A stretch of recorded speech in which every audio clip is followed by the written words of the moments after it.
What's going on here? Why are you so wicked after all I've done for you? And you are still giving me excuses. Why will you be giving me unnecessary excuses? I get it. Why? Babe, what happened? I heard you screaming from upstairs. Why are you angry? Why is it that you girls are so wicked? Why is it that you girls are so ungrateful? How? Okay, I'm paying for a girl's... Wait. Did I hear you say a girl's? What girl? Okay, my friend, you know Ike.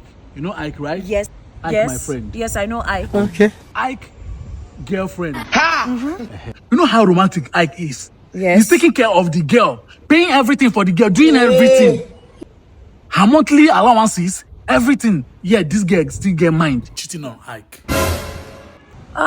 No. That's bad. That's terrible. That's Why? bad. Just tell me why. It's not just bad. Just tell me why. Terrible. You girls are just so mean. But babe, wait. Why are you taking it personal now? It's not Ike and his girlfriend. Don't sort themselves out now. Oh, Ike is my friend. Do you understand? Ike is my friend. I can't stay there and watch somebody treat my friend like that. Do you understand? Oh my God! What's going on here? Wait, is there anything I'm missing? Man, Adam. What?